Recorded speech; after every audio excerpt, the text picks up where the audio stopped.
शान कार्यक्रम में आप सभी का स्वागत है। आपके साथ मैं हूं वंदना स्ट्रोकी।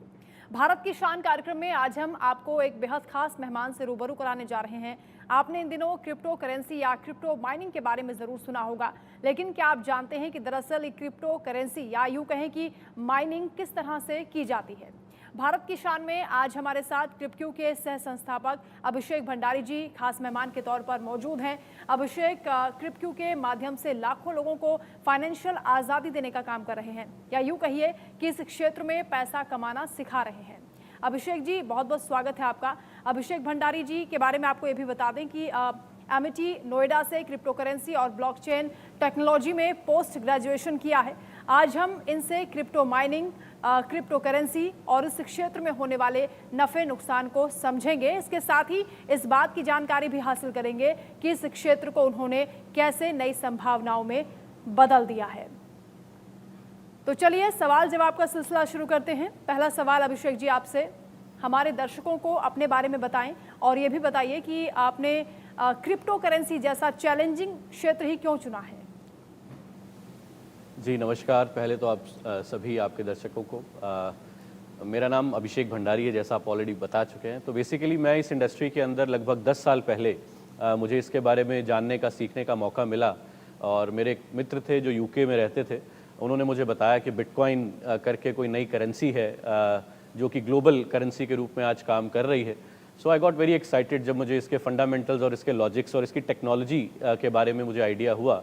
और फिर उसके बाद I started building a bitcoin mining setup in India. और उस समय का सबसे बड़ा बिटकॉइन माइनिंग सेटअप मैंने इस्टेब्लिश करने का काम किया इंडिया में। लेकिन माइनिंग जो है वो एक बड़ा एक्सपेंसिव टास्क है। तो बेसिकली माइनिंग जो है वो क्रिप्टो करेंसी के क्षेत्र में जितनी भी ट्रांजैक्शंस होती हैं किसी भी क्रिप्टो के अंदर, चाहे अगर हम बिटकॉइन की बात करें, इथेरियम की बात करें, बहुत सारी क्रिप्टो करेंसीज ऑलरेडी मार्केट के अंदर आज लोग उसमें ट्रेड कर रहे हैं, लेन देन कर रहे हैं। तो जो एक पर्टिकुलर करेंसी का अपना टेक्नोलॉजी है जिसको ब्लॉकचेन टेक्नोलॉजी कहा जाता है, सो जितनी भी ट्रांजैक्शंस एक क्रिप्टो इकोसिस्टम में होती हैं उनकी ट्रांजैक्शन को वेरीफाई करने का काम जो है उस प्रोसेस को माइनिंग कहा जाता है। जितने भी सर्वर्स हैं या जितना भी कंप्यूटेशन पावर है जो ये वेरीफाई करता है कि सही वॉलेट से वो करेंसी जो है वो सही वॉलेट के अंदर गई है और उसका एक लेजर मेंटेन करता है, उस प्रोसेस को, उस टेक्निक को माइनिंग कहा जाता है और उससे नई क्रिप्टो करेंसी का इजाद होता है। सो बेसिकली माइनिंग एक सिंपल भाषा में, अगर आसान भाषा में कहें तो क्रिप्टो करेंसी की ट्रांजैक्शन को वेरीफाई करना और उसके लेजर को, उसकी ट्रांजैक्शंस के रिकॉर्ड को एक डिसेंट्रलाइज इकोसिस्टम में ब्लॉकचेन टेक्नोलॉजी के माध्यम से उसको रजिस्टर करना, उस प्रोसेस को जो है वो माइनिंग कहा जाता है। और आपके अकॉर्डिंग सर ये मार्केट कितना बड़ा है और आने वाले वक्त में भारत को कितना बेनिफिट देने वाला है? जी बहुत बड़ा मार्केट है। अगर अभी हम मार्केट कैप की बात करें तो लगभग 2.5 ट्रिलियन डॉलर का अप्रॉक्सीमेटली अभी मार्केट साइज है। तो लगभग 2500 बिलियन डॉलर्स का। So it is just a beginning, अभी सिर्फ इसकी शुरुआत है और बहुत बड़े बड़े प्लेयर्स, बड़े जो कॉर्पोरेट जाइंट्स हैं या बड़े पोर्टफोलियो मैनेजमेंट कंपनीज़ हैं वो इसके अंदर एंट्री लेना शुरू कर चुकी हैं। तो मुझे लगता है कि अभी बिल्कुल शुरुआती दौर है और आगे आने वाला समय बहुत बड़ा पैसा इसके अंदर पूरी दुनिया से इन्फ्यूज़ हो रहा है और इंडिया के लिए एक बहुत बड़ा पोटेंशियल है।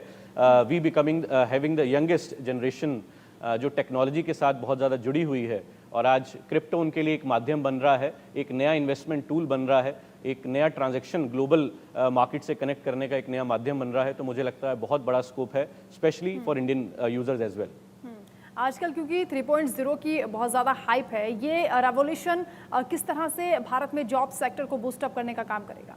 देखिए, जो इसकी टेक्नोलॉजी है, वेब 3 की जब हम बात करते हैं तो अगेन वेब 2 की जब बात करते हैं तो डेटाबेस कहीं ना कहीं से जो शेयर किया जाता था वो एक सेंट्रल एंटिटी उस डेटाबेस को मैनेज करती है और हम आपस में इंटरेक्ट करते हैं। जिन प्लेटफॉर्म्स की हम बात करते हैं, चाहे हम फेसबुक की बात करें, चाहे हम अलग अलग सोशल मीडिया प्लेटफॉर्म्स की बात करें, तो वेब 3 कहीं ना कहीं डेटाबेस को भी डिसेंट्रलाइज करने का एक नया डायरेक्शन में हम लोग आगे बढ़ रहे हैं, जहाँ पे डेटाबेस को मैनिपुलेट ना किया जा सके। सो एक बहुत बड़ी अपॉर्चुनिटी इसके पीछे छुपी है, बहुत सारी इंडस्ट्रीज़ को ये बेनिफिट कर सकता है और ऑलरेडी हमारे इंडिया में काफ़ी सारे स्टार्टअप्स हैं जो एग्रीकल्चर सेक्टर के अंदर वेब 3 और ब्लॉकचेन को लेके जा चुके हैं, मेडिसिन सेक्टर के अंदर लेके जा चुके हैं, इंफ्रास्ट्रक्चर सेक्टर के अंदर लेके जा चुके हैं। So there is a big scope hidden in web 3 and blockchain as a technology. और इंडिया के जो इंजीनियर्स हैं, जो ऑलरेडी जितने बड़े टेक जाइंट्स की बात करें उनको लीड करने का, उनको बिल्ड करने की, जो कहीं ना कहीं बैकएंड पे अगर आप देखेंगे तो मेजॉरिटी इंडियंस ही आपको नज़र आएंगे। तो मुझे लगता है ये भी जो इमर्जिंग टेक्नोलॉजी है, इसको भी हम इंडियंस एज ए इंडियन बहुत बड़े पैमाने पे ग्लोबली लीड कर सकते हैं। So there is a big opportunity hidden in this industry, specially Web3 and blockchain से रिलेटेड जो टेक्नोलॉजीज़ बन रही हैं उसको देखते हुए बहुत सारी इंडस्ट्रीज़ के अंदर योगदान जो है ये स्पेशली टेक्नोलॉजी दे सकती है। आपकी नज़र में क्रिप्टो करेंसी या उसकी यूटिलिटी का भारत में क्या फ्यूचर है?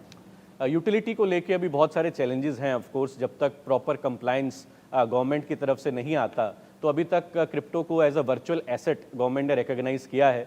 करेंसी के रूप में इसको रिकॉग्नाइज करने का अभी कोई डायरेक्शन दिख नहीं रहा है, but of course globally already बहुत अलग अलग प्लेटफॉर्म्स में क्रिप्टो करेंसी को डायरेक्टली एज अ करेंसी लोग इस्तेमाल कर रहे हैं। बहुत सारे ऑनलाइन प्लेटफॉर्म्स में और बहुत सारी जगह पे ऑफलाइन भी लोग डायरेक्टली आज क्रिप्टो में पेमेंट कर पा रहे हैं। और इंडिया में भी मुझे लगता है कि आने वाले समय में कुछ कंप्लायंस के अंदर कहीं ना कहीं इसके यूज़ केसेस को लेके और थोड़ा रेगुलेशंस के अंदर कुछ छूट मिलनी चाहिए, क्योंकि जिस तरीके से आज इंडियन इकोसिस्टम में लोग इसमें इन्वॉल्व हो रहे हैं, एक्सचेंजेस का डेटा बताता है कि लगभग 19 से 20 करोड़ लोग ऑलरेडी इंडिया के अंदर क्रिप्टो के अंदर इन्वॉल्व हो चुके हैं, which is number 1 in the world.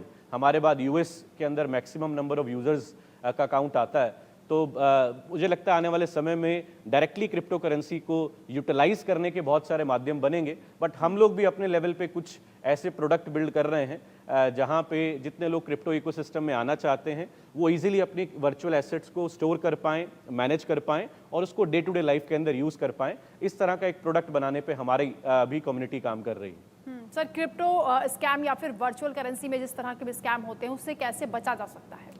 देखिए, कोई भी नई इंडस्ट्री जब आती है मार्केट के अंदर तो एजुकेशन का अभाव रहता है, नॉलेज का अभाव रहता है और वो स्कैमर्स को अट्रैक्ट करता है, क्योंकि लोगों को जानकारी नहीं रहती, वो किसी भी चीज़ को फॉलो करके उस डायरेक्शन के अंदर बढ़ना शुरू कर देते हैं। तो इनिशियल लेवल पे बहुत सारे लोगों ने मिसयूज़ करने की कोशिश की ऐसे लोगों की, लेकिन मुझे लगता है कि सबसे इम्पॉर्टेंट पॉइंट ये है कि जितने भी लोग इस इंडस्ट्री के अंदर इन्वेस्ट करना चाहते हैं या निवेश करना चाहते हैं, उनको प्रॉपर नॉलेज और प्रॉपर जानकारी लेना बड़ा ज़रूरी है। और कहीं ना कहीं जिस डायरेक्शन में हमारे कंप्लाइंस जा रहे हैं, गवर्नमेंट ने जो कदम अभी उठाए हैं, एक्सचेंजेस को लेके केवाईसी को स्ट्रिक्ट करने की बात की गई है और जितने भी टीडीएस जो इम्प्लीमेंट किया गया है, टैक्सेशन जो इम्पोज किया गया है, इससे जितने भी स्कैम करने वाले जो लोग हैं, मुझे लगता है उनको वो थोड़ा सा दूरी बनाना शुरू कर देंगे इस इंडस्ट्री से।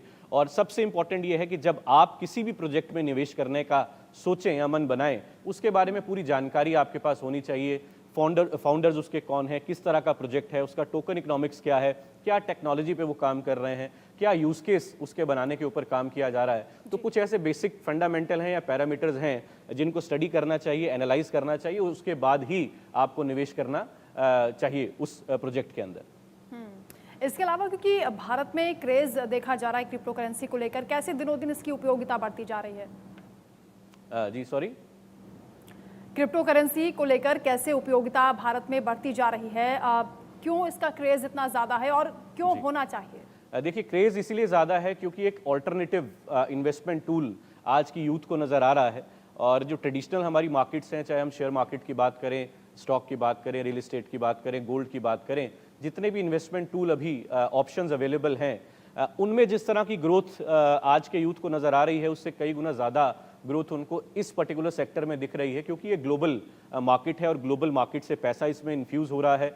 यूथ जो है इसकी तरफ ज़्यादा अट्रैक्ट हो रही है क्योंकि टेक्नोलॉजी से रिलेटेड ये मार्केट है। ऑफ कोर्स इसके अंदर फ्लक्चुएशंस अभी ज़्यादा हैं क्योंकि मार्केट आस्ते आस्ते स्टेबल हो रही है, बट कहीं ना कहीं यूथ जो है वो रिस्क लेने में आज की डेट में विश्वास रखता है। और अगर जिसका जितना रिस्क लेने की क्षमता है उसके अनुसार मुझे लगता है इस मार्केट के अंदर अभी बहुत ज़्यादा पोटेंशियल बाकी है। अभी इसकी सिर्फ शुरुआत हो रही है और अभी बहुत बड़ा पैसा और बहुत बड़े बड़े लोग इसके अंदर इन्वॉल्व होने की तैयारी कर रहे हैं। तो this is a right time to enter into this market. बिल्कुल अभिषेक भंडारी जी, आपसे अंतिम और ज़रूरी सवाल ये कि भारत के युवाओं और ख़ासतौर से एंटरप्रेन्योर्स के लिए आपकी क्या सलाह होगी, क्या एडवाइस होगी? देखिए, भारत के युवाओं के लिए मेरा ये मैसेज ज़रूर रहेगा कि आपके लिए आज मार्केट में जब से टेक्नोलॉजी ने कहीं ना कहीं हम लोगों को ग्लोबली कनेक्ट कर दिया है, सोशल मीडिया के माध्यम से आज हर यूथ जो है उस तक इन्फॉर्मेशन बहुत जल्दी पहुंच पाती है।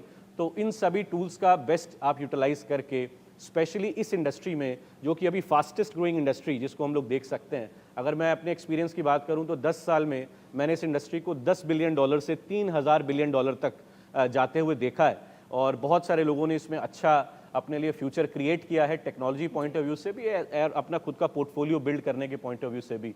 तो आज की यूथ को इस नई इंडस्ट्री की तरफ ज़रूर देखना चाहिए, ज़रूर सीखना चाहिए, ज़रूर समझना चाहिए, रादर देन लालच में आके इसमें निवेश करने के बजाय हमारे यूथ को इसकी टेक्नोलॉजी को, इसके फंडामेंटल्स को और इसके लॉजिक्स को अगर अंडरस्टैंड करके इसमें काम करेंगे तो वो टेक्नोलॉजी के साथ भी आगे अपने करियर को बिल्ड कर सकते हैं और as a investment point of view से भी काफ़ी अच्छे रिटर्न इस इंडस्ट्री से जनरेट किए जा सकते हैं।